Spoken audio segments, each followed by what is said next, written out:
Кратки најави за денешниот дневник. Струшките хотелиери најавуваат поскапување на аранжманите и услугите сезонава поради поскапувањето на водата.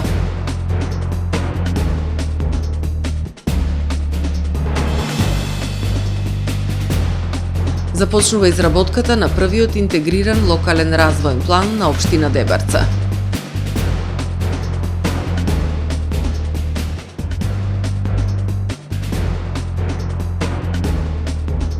Писателката Марина Димовска ја подготвува четвртата книга.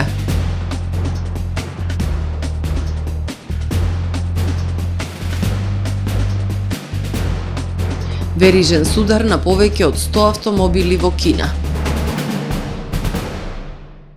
Со содржините во дневникот започнуваме по временската прогноза. Останете со нас. Трпе Инвест ви донесува метео на ТВМ.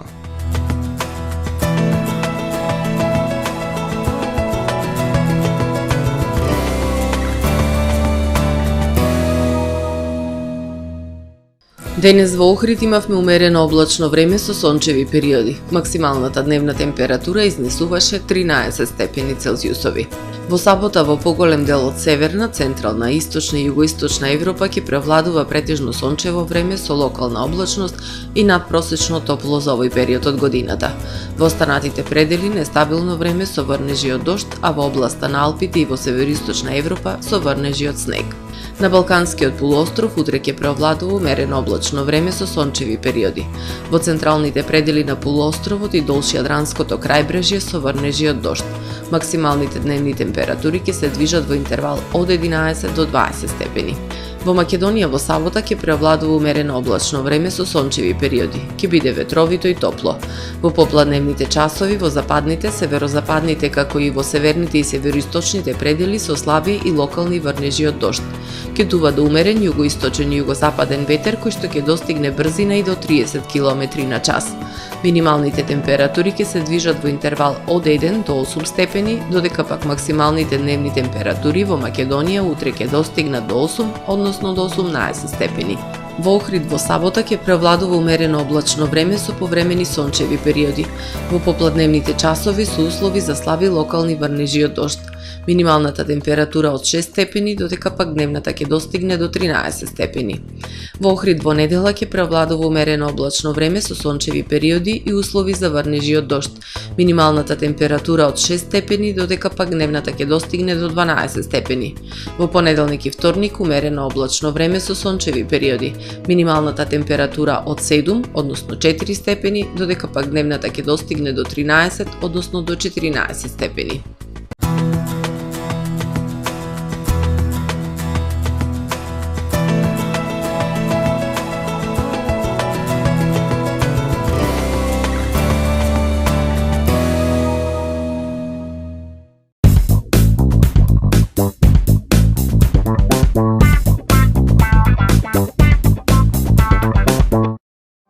Тамаро е 25 години охридски водечки лидер и препознатлив бренд. Обуките од менаџерскиот тим се доказ за максимална посветеност кон вработените. Тамаро Холдингот се грижи за организацијата и на време пренесените информации кои отсликуваат тимската работа. Секој успех на вработениот е успех и на компанијата. Маркетите располагаат со производи со висок квалитет од секакви брендови по одлични цени. Вкусните печива од Анабела пекарата се веќе омилен појадок на многу потрошувачи во Охрид. Анабела кујната услужува голем број на потрошувачи и компании.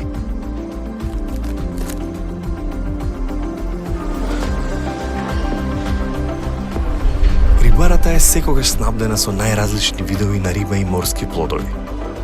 А месарниците располагаат со свежо месо и месни производи во секое време. Уживајте во својот охридски домакин. Тамаро, повеќе од маркет. Професионален сервис за хемиско чистење на облека Хембој, повеќе од 50 години со вас. Единствени во регионов работиме со драй клининг или суво чистење. Не дозволувајте импровизации со вашата деликатна облека. Хембој работи по сите европски сертификати и стандарди со најсовремени машини и методи за dry cleaning, она што го бара производителот на вашата облека за правилно одржување на истата. Вршиме услуги и за водено перење на кебиња, постелнини, јоргани, наддушеци и прекривки. Традиција и квалитет повеќе од 50 години. Хемиско чистење Хембој.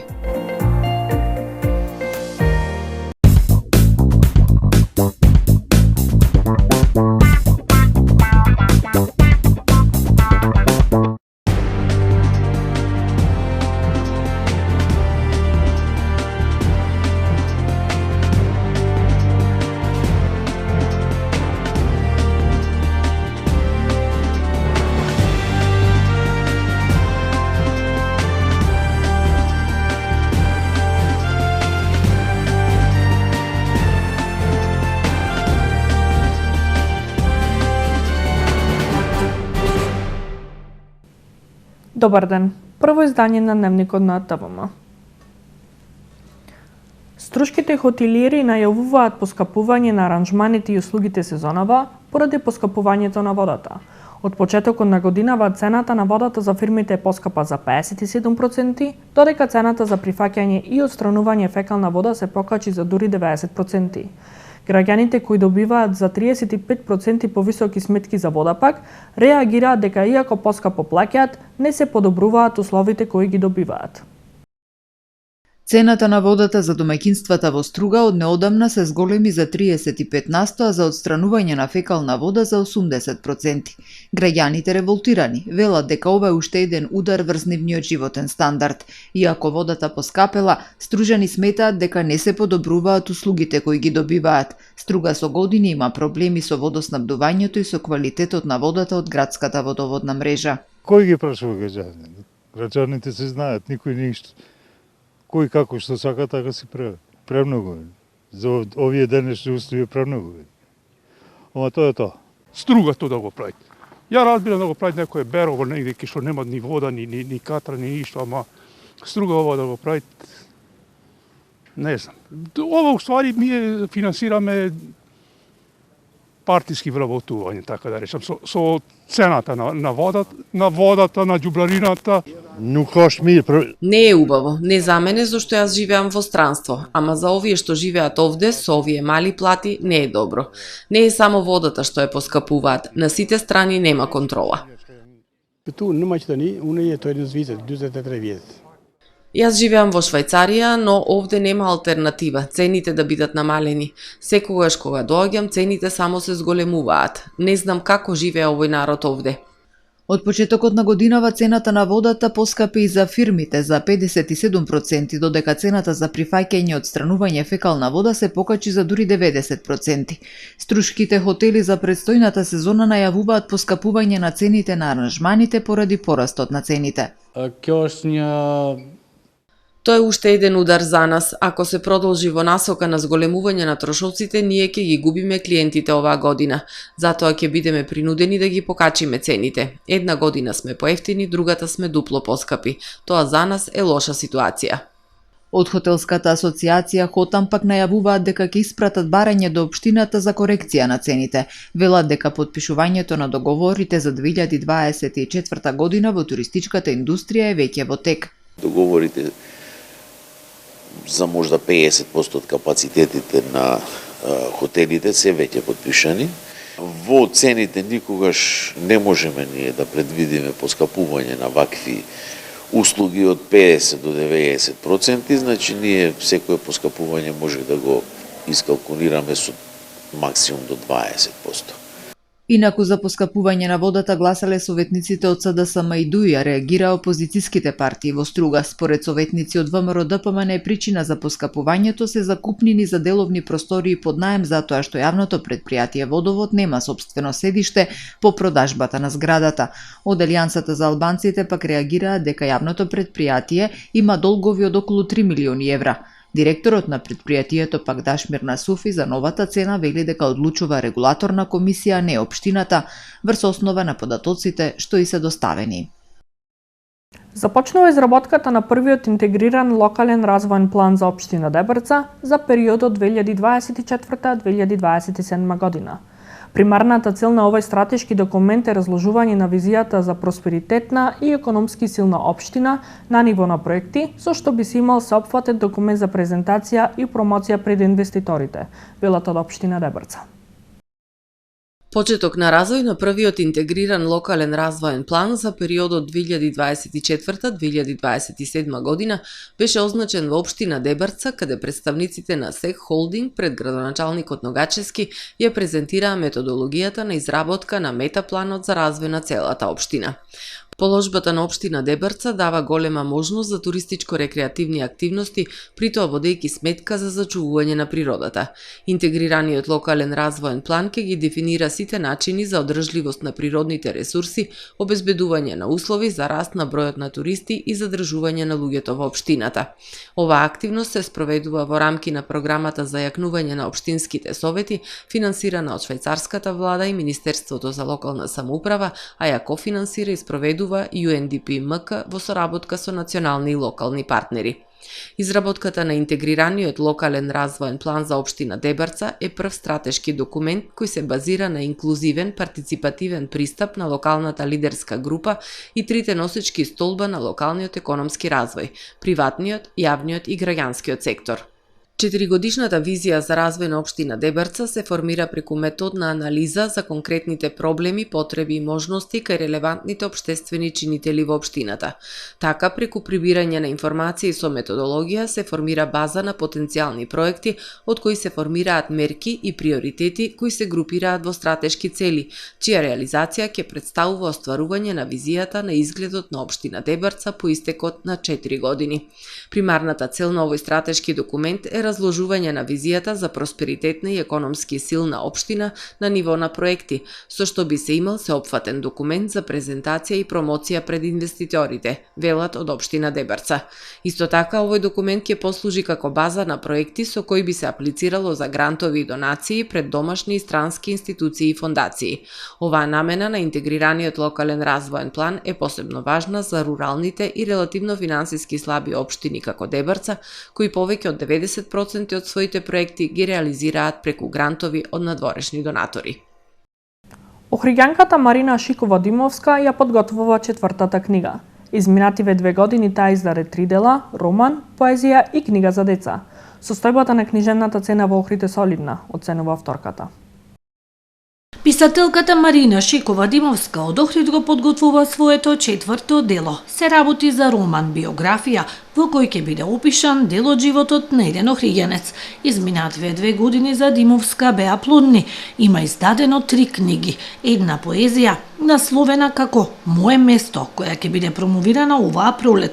Книгата за деца со наслов Езерото ми раскажува, а особено внимание во јавноста предизвика автобиографската книга Приказни од кујната. Ова се приказни од кујната на животот. Значи, она што нам ни го дава, ни го сервира животот, а понекогаш и ни дава сами да си изготвиме, нели, да си го подготвиме она што ни е дадено како материјал. Многу размислував додека дојдов до идеја да го публикувам првото дело, мислејќи дека можеби сум задоцнила, можеби тоа доцна дошло во мојот живот, меѓутоа мислам дека всушност се си доаѓа на време. Јас овие материјали тлееле во мене, стоеле во мене, па ете, дојде моментот 2022 година да ги издадам, да ги изнесам од себе и мислам дека дојдоа во вистинско време. Состојбата на книжевната сцена во Охрид е солидна, оценува авторката. Има доста настани промоции и одлична соработка помеѓу писателите, поетите и уметниците. Ме радува она што се случува на книжевна сцена во Охрид, затоа што ние како книжевници, јас и другите локални автори, навистина многу добро, одлично соработуваме. Имаме здружение кое што се вика Креативна верига, каде што се поканети сите писатели, поети и уметници воопшто, затоа што Креативна верига издаде издава и едно електронско списание кое што се вика Елит, а во тоа списание има простор за секој уметник. Имаме често средби, имаме многу често промоции во Охрид, средби кои што се и од позатворен тип меѓу нашите членови и навистина супер соработуваме. Според книжевниците, читањето книги е храна за душата и мозокот. Тоа е најдобриот начин за пополнување на слободното време и најефикасен метод за релаксација. Поради ревизија на книжевниот фонд, книгите во библиотеката Григор Прличев ќе се издаваат само на шалтер.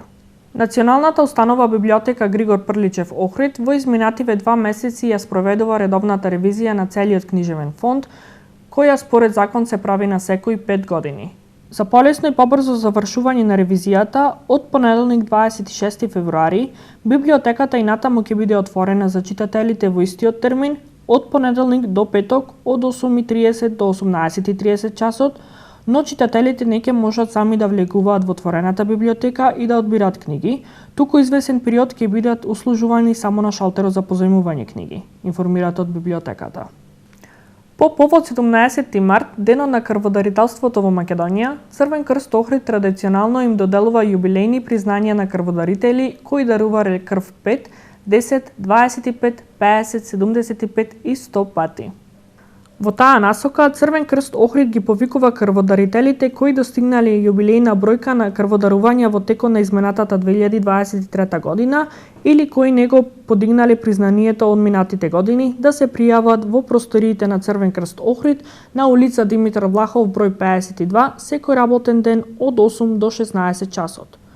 Пријавувањето се врши со приложување дарителска книшка, во која се евидентирани крводарувањата, со што ќе се потврди бројот на давање крв. Крајниот рок за пријавување за овогодинешните признања е 1 март 2024 година. Признанијата ќе бидат доделени на пригодна свеченост во втората половина од месец март, информираат од Охридскиот Црвен крст. Да ќе погледнеме вестите кои беа најактуелни денес во светот. Најмалку 4 лица загинале, 14 се повредени, а 19 се водат за исчезнати во пожар на голема стамбена зграда во Валенсија. Пожарот наводно избувнал на 4-тиот кат од високата 14 катница, а силните ветрови придонесле брзо да се прошири на соседниот објект, но постојат сомнежи дека за тоа придонесла и високо запалливата облога на зградата. Подпредседателката на Коледжот за индустриско инженерство во Валенсија изјавила дека внатрешноста на зградата содржала полиуретански материјали кои веќе немаат широка примена поради страф од запалливост и дека таа претходно правела инспекции на зградата. На местото на настанот пристигнале повеќе од 20 противпожарни единици кои се обиделе да го изгаснат пожарот. Пожарникарите користеле и кранови за да спасат луѓе од повисоките катови. Заменик директорот на службата за итни случаи на Валенсија изјавил дека сега се прават анализи за да се процени дали постои ризик од уривање на зградата. Верижен судир на повеќе од 100 автомобили во Кина. Судирот се случил на заледен автопат на кинескиот град Сужоу, при што неколку лица се повредени, јавуваат кинеските медиуми, пренесува Ројтерс. Причина за несреќата се екстремните временски услови, како и метежот на патиштата, бидејќи милиони луѓе патуваат дома за прославата на лунарната нова година. Кинеската државна телевизија објави снимки од верижниот судир на кои се гледа бројни уништени автомобили, стакло и остатоци насекаде.